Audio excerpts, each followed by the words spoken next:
The night sky above Earth's Deep Space Monitoring Station in Antarctica was clear and cold. Tom Wilson sat at his control station, sipping his third cup of coffee when the alert began flashing. At first, he thought it was another space debris warning. But this was different. The signal patterns were unlike anything he had seen before. "Sir, you need to see this," Tom called out to his supervisor, Robert Hayes. "The long-range sensors are picking up multiple objects entering the solar system. They're massive." Robert rushed to the station, his eyes widening as he looked at the readings. Within minutes, the entire facility was buzzing with activity. The objects were moving at speeds that should have been impossible, completely ignoring the normal rules of physics. "Get me the United Earth Defense Council," Robert ordered, his voice steady despite the gravity of the situation. "This is a code black scenario." Within 2 hours, representatives from every major nation sat in emergency chambers around the world, connected through secure channels. The massive objects had slowed down near Jupiter's orbit, revealing themselves to be ships, warships larger than anything humans had ever built. General Laura Thompson stood before the main screen in New York's Emergency Command Center, addressing the global leadership. "Ladies and gentlemen, we are looking at vessels approximately 3.5 kilometers in length. Their technology is far beyond our current capabilities." Just then, every screen, phone, and communication device on Earth received the same message.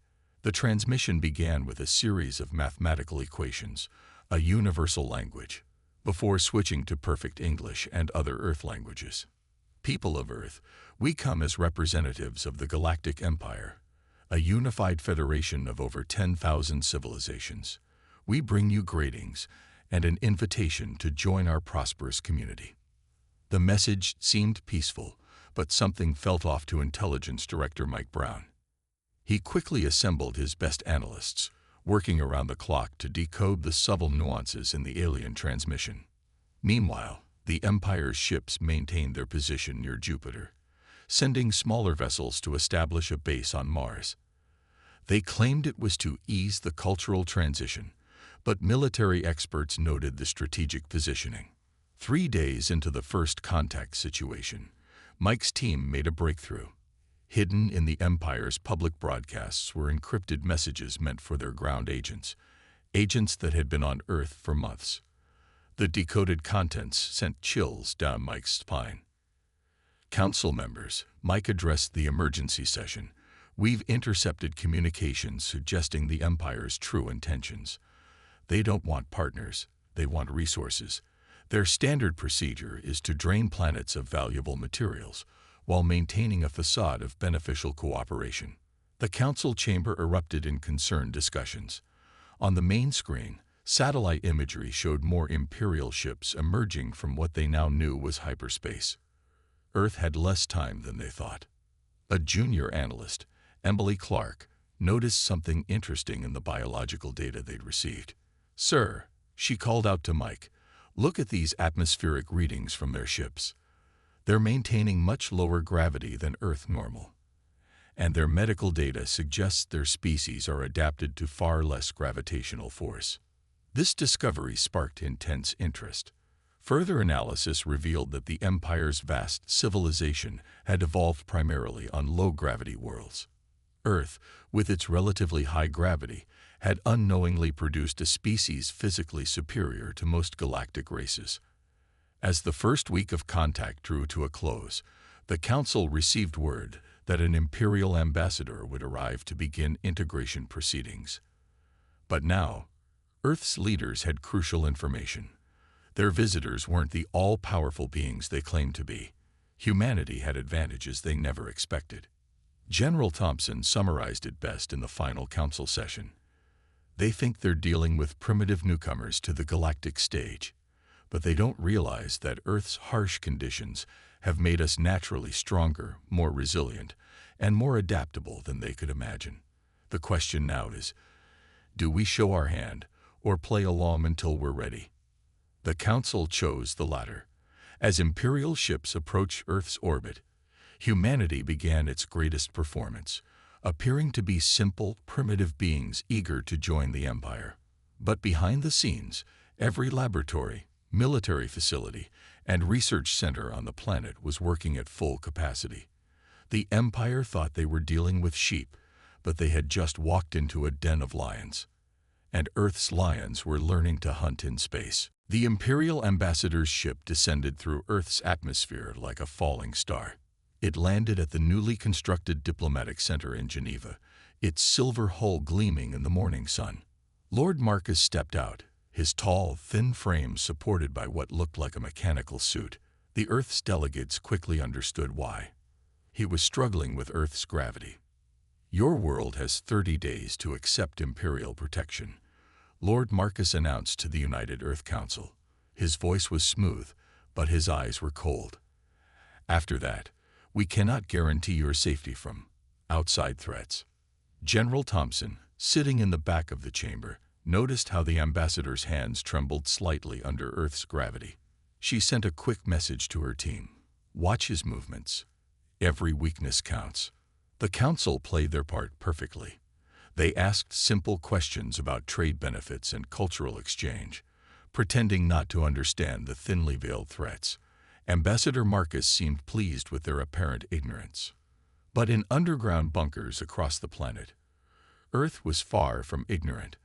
Dr. Lisa Wright led a team studying captured Imperial technology. "Look at this," she told her colleagues, pointing to a dismantled Imperial computer. "Their tech hasn't changed in over 500 years. They don't innovate.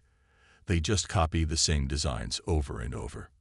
More discoveries followed. The Empire's ships used predictable flight patterns. Their weapons, while powerful, were slow to aim. Their computers couldn't handle rapid changes in battle plans. Everything about their military showed signs of a civilization that had grown too comfortable with its power. 20 days into the ultimatum, Earth's leaders met in a secret facility deep beneath the Rocky Mountains. The room was filled with screens showing Imperial ship movements and decoded transmissions. "They expect us to either fight like primitives or surrender," Mike Brown explained, showing detailed analysis of Imperial battle tactics. "Their entire strategy is based on crushing resistance through overwhelming force. But they've never faced an enemy who could match their strength, let alone exceed it." The evidence was clear. In simulated combat scenarios, human pilots could handle maneuvers that would knock Imperial crews unconscious. Earth's gravity had given humanity an unexpected edge. Tom Wilson, now working with the defense team, discovered another advantage. Their communications are fast but fixed. They never change their codes because no one has ever broken them before. He smiled. Until now. Meanwhile, the public face of Earth remained peaceful. News channels showed humans welcoming Imperial visitors. Schools began teaching basic Imperial language courses. The ambassador sent glowing reports back to his superiors about Earth's compliance. But Earth's factories had gone into overdrive. Underground manufacturing plants worked day and night, combining human ingenuity with stolen Imperial technology. Ships were built in secret lunar facilities, hidden from Imperial sensors.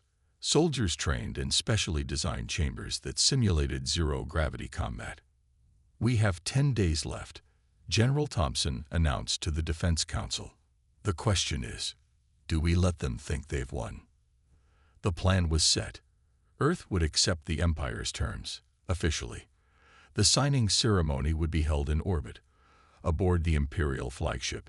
The Empire would celebrate their easy victory, never suspecting that their every move was being watched, analyzed, and planned for. Dr. Wright made the final modifications to Earth's new hybrid weapons. "They think their shields are unbreakable," she said, watching the test results. "Because no one ever thought to combine their technology with different power sources. Their arrogance is their weakness." On the last night before the ceremony, Earth's real leaders met one final time. The room was tense with anticipation. Everything was ready. The hidden fleets, the new weapons, the trained troops. Humanity had spent a month preparing for a war, while convincing the Empire they were preparing for submission. General Thompson looked at the gathered leaders. "Tomorrow, They think they're getting our surrender. Instead, they're getting a lesson in why you should never underestimate Earth. As the meeting ended, reports came in. Commander Anna Stone stood in a hidden facility beneath the Mariana Trench, watching as her team tested Earth's newest weapon. The device looked simple, a small silver cube that could fit in her palm. But inside it was a combination of Imperial technology and human innovation that no one in the galaxy had ever tried before. "Ready for Test 47, Dr. Wright announced over the speaker. Combining Earth's nuclear power with Imperial shield technology in 3, 2, 1. The cube hummed to life. In the test chamber, it created a shield bubble that was 10 times stronger than standard Imperial shields, while using only a fraction of the power. Anna smiled. The Empire thought Earth was just learning their basic technology. They had no idea that humans were already improving it. "Send the results to General Thompson," Anna ordered, "and delete all computer records. Remember, nothing important stays on any network." Above the facility, Imperial ships patrolled Earth's oceans, their sensors passing harmlessly over the hidden base. They were looking for primitive weapons, missiles, and tanks. They didn't know that Earth's real weapons were being built right under their noses. In space, things were even more interesting. Tom Wilson, now working from a secret base on Moon's far side, watched Imperial ships through special telescopes. "They always follow the same patrol routes," he reported to Mike Brown. "Their entire fleet moves like it's following a script written centuries ago." The intelligence team had discovered something remarkable about Imperial technology. The Empire had become so dependent on their AI systems that their ships couldn't operate without them. And these AIs were old, very old. They hadn't been updated in thousands of years because the Empire thought they were perfect. "Look at this," Dr. Wright showed Anna a captured Imperial fighter they had been studying. "Their ships are actually slower than what they could be. The AI won't let them go faster because it follows 1,000-year-old safety protocols. They could upgrade it, but they never thought they needed to." Human pilots, testing in simulators, were already learning to outmaneuver Imperial ships. The Empire's AIs couldn't handle the unexpected moves that human pilots could invent on the spot. Even better, Earth's gravity had made human pilots naturally able to handle higher G-forces than Imperial crews. In another secret facility, this one hidden in the Amazon rainforest, Earth's scientists made another breakthrough. They found a way to mask Earth's ships from Imperial sensors by copying the Empire's own sensor technology, but making it better. They'd been using the same scanning frequencies for centuries, Dr. Wright explained to the military council. "So we tuned our ships to hide in the gaps between those frequencies. It's like walking between raindrops, if the raindrops never move." But Earth's biggest advantage was something the Empire couldn't even imagine: creativity. Imperial engineers built everything exactly the same way it had been built for thousands of years. Human engineers looked at Imperial technology and immediately saw dozens of ways to improve it. "It's like they forgot how to invent new things," Anna said, watching her team install the improved shields on Earth's first real space warship. "They just copy what worked before. But humans, we can't help trying to make things better." The Empire's overconfidence was becoming clear. They had ruled so long that they thought no one could challenge them. They expected Earth to copy their technology exactly, slowly learning over decades like other worlds had done. Instead, humanity was taking their tech and revolutionizing it in weeks. As the day of the surrender ceremony grew closer, Earth's preparations entered their final stage. Hidden shipyards on the Moon and Mars were ready. Earth's new hybrid weapons were tested and loaded. Troops trained in both Imperial tactics and human innovations were in position. "The Empire thinks they're getting a planet of obedient servants," General Thompson told her commanders. "Instead, they're about to meet humanity at its finest: adaptable, innovative, and absolutely determined to stay free." In orbit, Imperial ships continued their patrols, their ancient AIs reporting that everything was proceeding according to standard protocols. Below them, Humanity was about to prove that standard wasn't good enough anymore. The Empire had spent 10,000 years telling the galaxy how things should be done. Earth was about to show them a new way. The day before the planned surrender ceremony, the Empire made its first major mistake.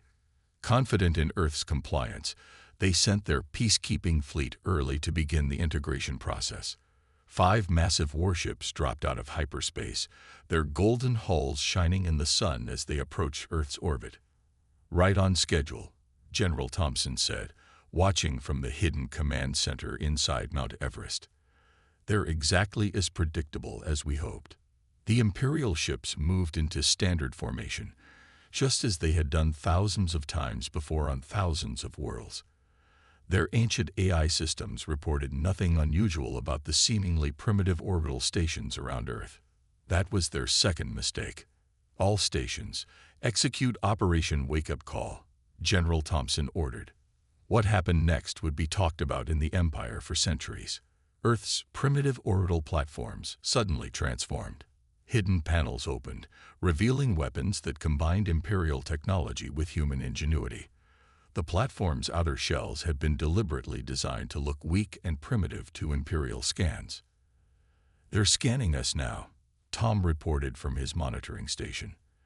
"Their AIs are trying to update their threat assessment, but our hybrid systems don't match anything in their database. They literally don't know what they're looking at."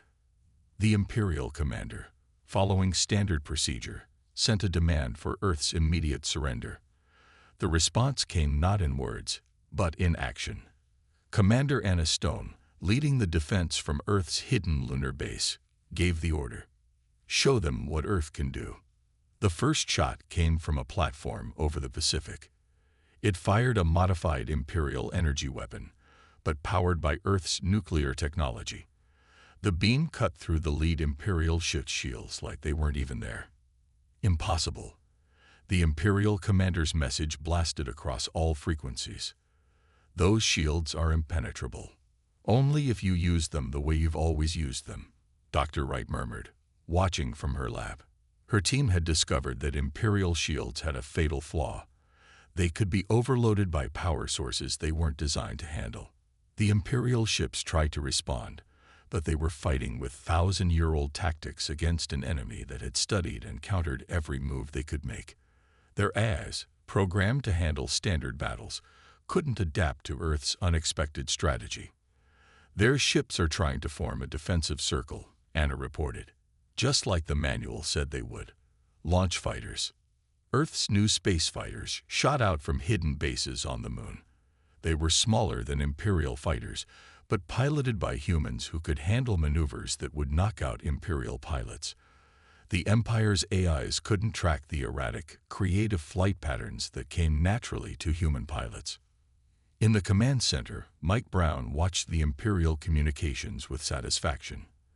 "They're calling for reinforcements," he reported. "But listen to this. They're having trouble explaining what's happening. Their battle report forms don't have categories for what we're doing."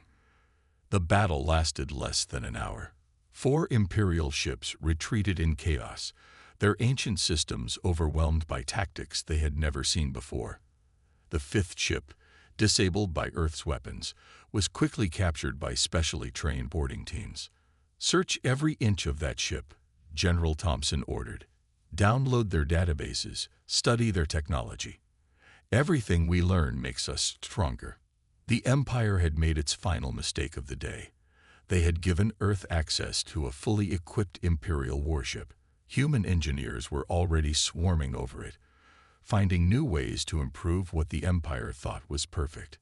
In the aftermath, Earth's leaders gathered to assess the situation. The Empire would certainly return with a larger force, but now they had lost the element of surprise. More importantly, they had lost their aura of invincibility. "Send a message to our people," General Thompson ordered. "Tell them the truth now. Earth is at war with the Galactic Empire, and we just won the first battle." Across the planet, humans gathered around screens to watch the replay of the battle. For the first time in known history, someone had stood up to the Empire and won. The Empire had expected an easy victory over a primitive world. Instead, they had awakened a sleeping giant. 3 days after Earth's victory over the peacekeeping fleet, the Empire's response arrived. 200 warships emerged from hyperspace, their massive forms blocking out the stars.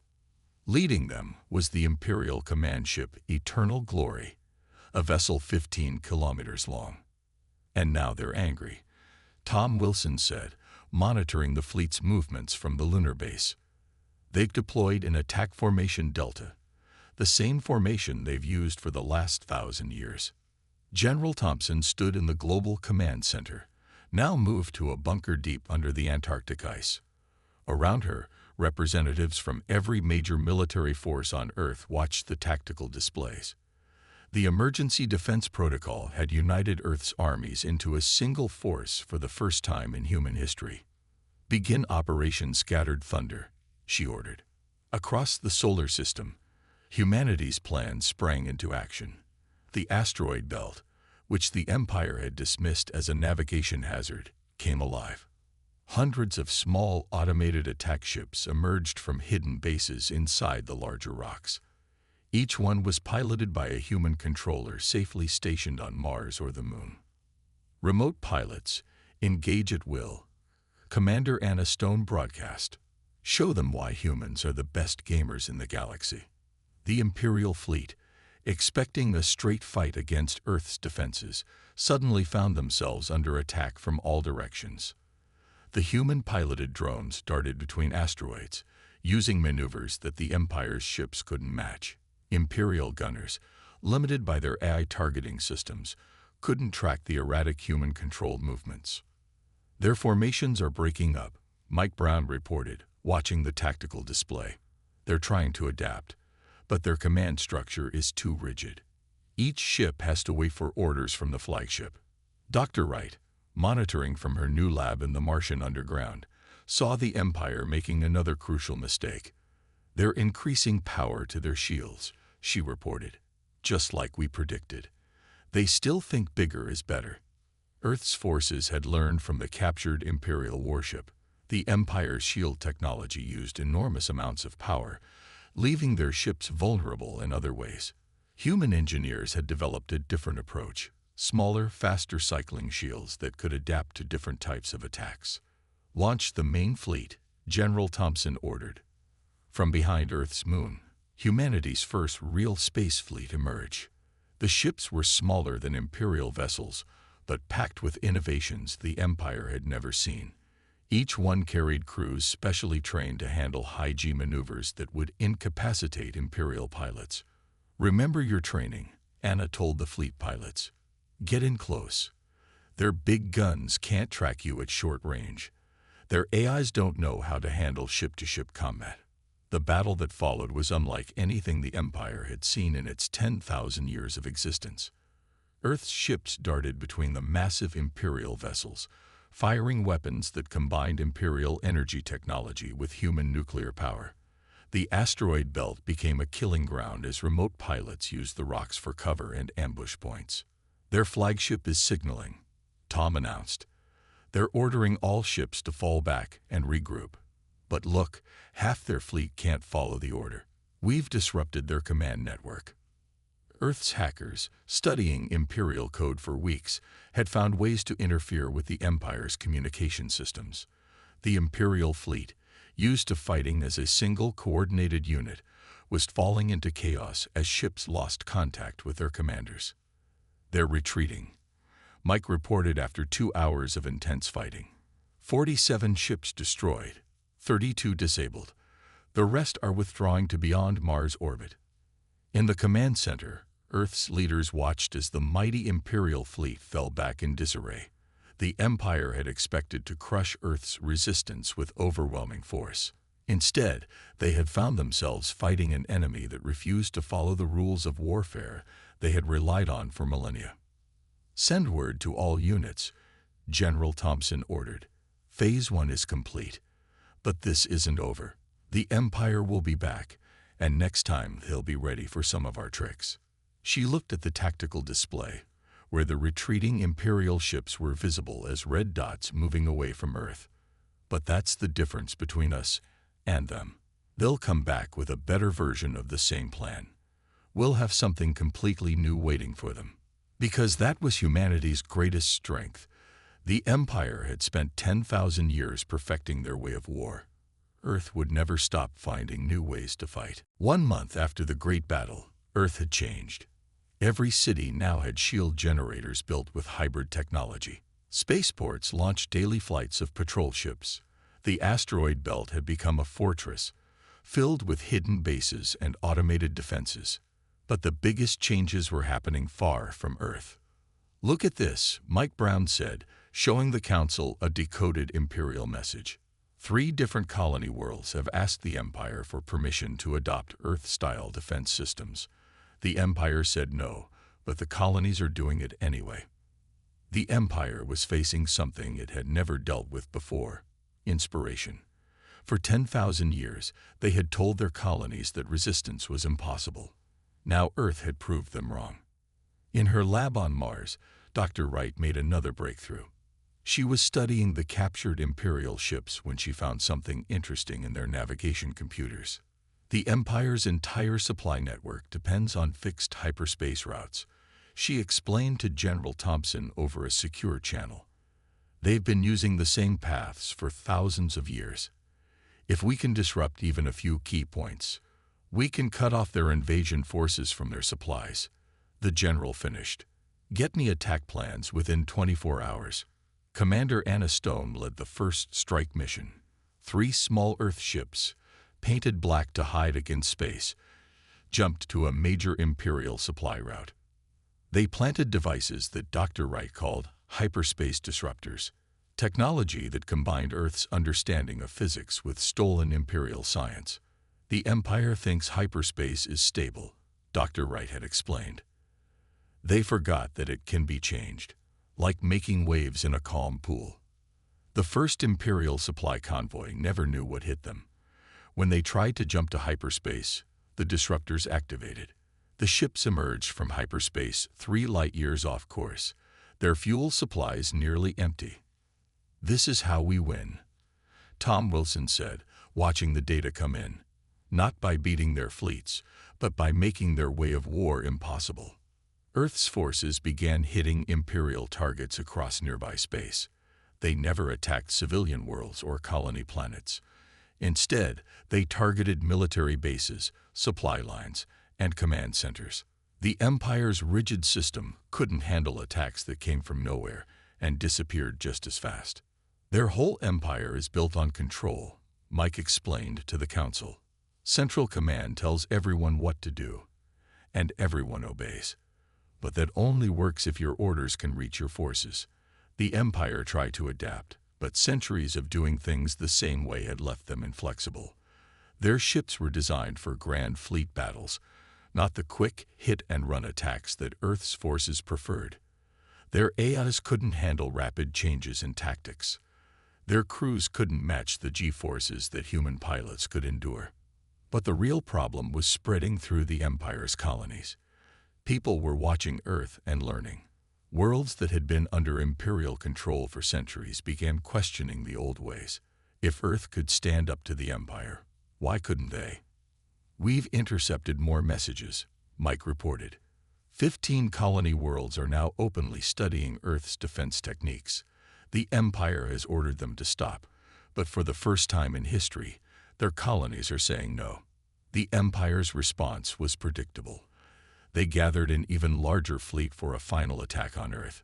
300 ships, the largest force ever assembled, prepared to crush the rebellion once and for all. "Let them come," General Thompson said, reviewing Earth's defenses. "Every ship they send here is one less ship to control their colonies. And while they're focused on us." She looked at a map showing spreading rebellion across the Empire's territory. Earth had done more than just resist. They had shown the galaxy that the Empire wasn't invincible. The Empire had spent 10,000 years building perfect order among the stars. Earth had brought chaos, and from that chaos, freedom was beginning to grow. "Send word to the colony worlds," the general ordered. "Tell them what we've learned about Imperial weaknesses. Tell them about our shield technology, our tactics, everything." It's time to share. Because Earth had discovered something important. The best way to defeat an empire wasn't to fight it alone. It was to inspire everyone else to fight too. Admiral James Cooper stood on the bridge of Earth's newest warship, the Humanity's Hope. At 15 kilometers long, it matched the size of the Empire's largest vessels. But unlike Imperial ships, this one was built with everything humanity had learned about space warfare. The Imperial fleet has exited hyperspace, Tom Wilson reported from his station. 300 ships, just as expected. They're forming up for their final attack. The Empire had sent everything they had. Their mighty armada filled the space between Mars and Earth, their golden hulls reflecting the distant sunlight. At their center was the Emperor's personal flagship, making its first appearance in 500 years. All Earth forces, report in, Admiral Cooper ordered. The responses came quickly. Hidden bases across the solar system confirmed they were ready. The asteroid belt defense network was active. Earth's planetary shields were at full power. Most importantly, the special weapon that Dr. Wright had created was ready. Send the message, Cooper ordered. Across all frequencies in every language the Empire used, Earth's declaration was broadcast. To the Galactic Empire. For 10,000 years, you have ruled the stars through fear and control. You claim to bring order and peace, but you bring only stagnation and submission. Today that ends. Earth does not recognize your authority. Earth does not accept your rule. Earth declares itself free, not just free from your empire, but free to help others find their freedom too. The Imperial response was immediate. Their fleet began advancing, weapons charging, but Earth's forces didn't move to meet them. Now, Dr. Wright, Cooper ordered. In research bases across the solar system, human scientists activated their greatest creation. They had learned that the Empire's hyperspace technology had a fundamental flaw. It couldn't handle unexpected changes in spacetime. Activating the gravity web, Dr. Wright announced from her control center. Hundreds of small devices, planted throughout the solar system over the past months, turned on at once. Each one created a tiny distortion in spacetime. Alone, they were harmless. Together, they formed a web that made hyperspace travel impossible within their range. The Imperial fleet was trapped. All forces, execute Operation Freedom's Light, Cooper commanded. Earth's response wasn't just one fleet, it was everything. Ships emerged from hidden bases on Mars, Venus, and the Moon. The asteroid belt came alive with automated defenders. And from Earth itself, the largest fleet humanity had ever built rose to meet the enemy. But the real surprise came from behind the Imperial fleet. "Sir," Tom reported with a smile, "our friends have arrived." From hyperspace came ships from 15 different colony worlds, all the planets that had learned from Earth's example. They had rebuilt their defensive fleets using Earth's innovations, and now they had come to help win freedom for everyone. The battle that followed would be written about for centuries. Imperial ships, unable to retreat through hyperspace, found themselves caught between Earth's forces and the rebel colonies. Their ancient battle computers couldn't handle attacks coming from so many directions. "Their formation is breaking," Mike Brown reported from Tactical Control. "They've lost coordination between their ships." The Emperor's flagship tried to rally their forces, but it was too late. Earth's gravity web had done more than trap them. It had disrupted their communication networks. For the first time in 10,000 years, Imperial ships had to fight without central control. They never stood a chance. "The Emperor's ship is hailing us," Tom announced after 2 hours of battle. Admiral Cooper stood tall. "Put them on screen." The Emperor himself appeared, the first time he had shown himself to any opposition in 5 centuries. His face showed something the Empire had forgotten could exist. "Fear." "What are your terms?" the Emperor asked. Cooper's response was clear. "The Empire will withdraw from Earth's space. All colony worlds will be given the choice of independence. The era of Imperial control is over." As the Emperor agreed to Earth's terms, Cooper looked at the tactical display. The mighty Imperial fleet was now scattered, many ships disabled or destroyed. The colony forces were already celebrating. "Send a message to Earth," Cooper ordered. "Tell them that space is free. And then send another message to every world in the Empire. Earth stands ready to help any planet that wants to stand on its own." The great Galactic Empire's rule had ended not just through force of arms, but through the power of an idea, that every world had the right to choose its own path among the stars. And it had all started because they thought Earth would be an easy conquest.